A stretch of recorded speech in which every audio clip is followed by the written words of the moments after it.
Tak jarang kita sebagai orang tua sering kehilangan kesabaran karena tingkah laku si anak masih terkesan salah. Perkataan bernada membentak hingga perlakuan kasar terkadang tanpa sengaja dilakukan oleh kita, padahal sikap-sikap kasar seperti ini seharusnya tidak dilakukan ke anak. Anak-anak yang tidak nyaman dengan kondisi rumahnya pasti akan berpengaruh buruk pada si anak. Mulai dari berdampak dengan kepribadiannya sendiri hingga hubungan bersama orang lain.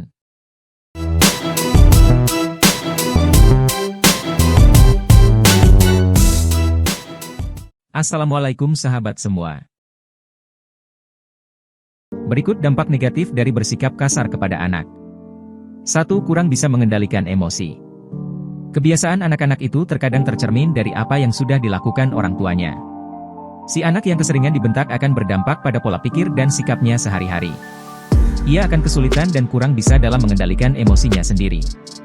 Pengendalian emosi si anak pun tidak stabil dan memiliki kecenderungan meledak-ledak seperti yang dilakukan orang tuanya. Kalau sudah begini, saat berinteraksi dengan lingkungan sosial si anak pun bisa sewaktu-waktu mengeluarkan ketidakstabilan emosinya. Dampak jangka panjangnya sendiri, saat sudah dewasa si anak akan mengikuti pola asuh dari orang tua yang suka membentak. Kalau sudah begini, kapan kebiasaan membentak anak di lingkungan keluarga bisa berakhir? 2. Menurunkan sikap percaya diri. Memarahi hingga membentak si anak di depan orang banyak hanya akan membuat dirinya malu. Meski begitu, kita harus memiliki niat untuk memberitahukan hal baik kepadanya, harus diingat juga untuk tidak dengan cara membentaknya di depan. Kita bisa saja menasehatinya di lain tempat. Membentak si anak di depan umum hanya akan menurunkan kepercayaan dirinya menjadi rendah. Jika ini terus-menerus terjadi, hal terburuk yang terjadi yaitu ia bisa benar-benar kehilangan kepercayaan diri. Ini ditandai dengan sikap dirinya yang murung, tidak berani melakukan sesuatu di depan umum karena takut salah. Tanpa perlu kita sadari, si anak yang sering dibentak akan tumbuh menjadi seseorang yang pemalu, gugup bahkan takut saat berada di lingkungan sosial. Untuk mencegah hal ini terjadi, sebisa mungkin kita tidak membiasakan diri untuk membentak si anak. 3. Lebih sulit diatur. Tak jarang si anak yang selalu mendapatkan perlakuan tidak menyenangkan dari orang tuanya di rumah bisa menjadi pribadi pemberontak. Beberapa anak yang merasa tidak nyaman terhadap perlakuan orang tuanya kemungkinan besar akan memilih berada jauh dari lingkungan rumah. Anak menjadi pribadi yang tidak akan pernah mengikuti aturan orang tuanya sendiri. Bahkan ia tidak segan-segan melakukan perbuatan yang lebih ke arah negatif. 4. Memiliki ketakutan untuk bereksplorasi. Sebagian anak yang terlalu banyak menerima bentakan atau sikap kasar dari orang tuanya, akan membentuk kepribadian tertutup. Si anak akan menjadi sosok yang takut untuk bereksplorasi. Ketakutannya mencoba hal-hal baru dan bereksplorasi lebih jauh. Ini dikarenakan si anak takut kalau kita tidak mendukung hingga cenderung menyalahkannya. Sering berperilaku kasar dengan memarahi atau membentak justru akan membuat si anak mencontohnya. Dirinya berupaya menjadi seorang anak yang normal-normal saja, tanpa adanya kemauan untuk mengeksplorasi diri lebih jauh ke depan. Padahal, dengan mencoba hal-hal baru akan membuatnya mengetahui banyak hal. Sikap kita yang sudah terlanjur kasar, sebaiknya diubah dan diperbaiki kembali. Ini semua demi perkembangan mental si anak agar lebih baik lagi.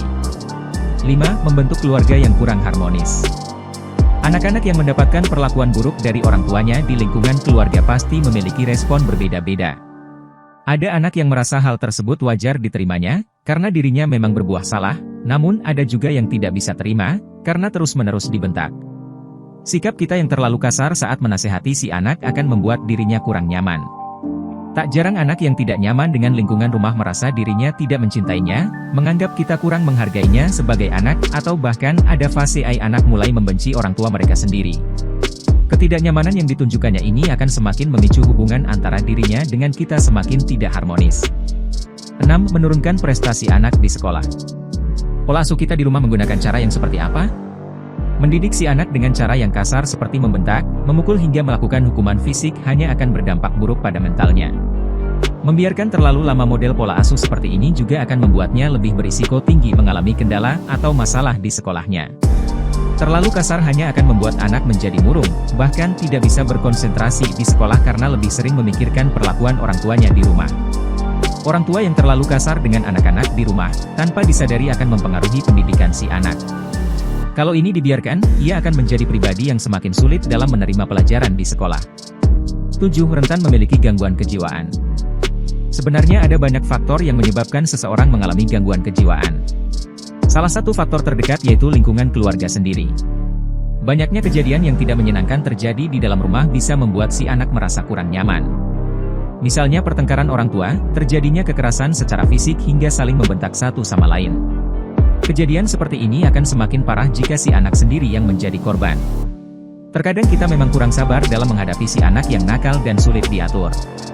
Namun, membentaknya merupakan tindakan yang seharusnya tidak dilakukannya. Perlu kita ketahui, si anak yang sering dibentak akan lebih rentan mengalami gangguan kejiwaan. Kata-kata kita dengan nada tinggi bisa membuatnya merasa kaget hingga mengalami depresi yang mungkin tidak dikeluarkannya. Kalau kita sudah terlalu sering membentak si anak di rumah ataupun di luar rumah, ada baiknya kita perlu bantuan ahli seperti psikolog. Si anak membutuhkan terapi psikologis secara berkala untuk mengobati perasaan, emosi hingga mentalnya. Inilah beberapa dampak negatif dari kebiasaan membentak. Tanpa disadari kebiasaan yang satu ini bisa berpengaruh terhadap mentalnya. Kita pasti tidak mau hal ini terjadi dengan anak-anak kita di rumah, bukan? Sebisa mungkin kita harus mulai bisa mengatur emosi saat mengatasi kelakuan nakal si anak. Semoga video ini bermanfaat bagi kita semua. Jangan lupa like, komen, dan subscribe jika kalian suka dengan video ini. Terima kasih.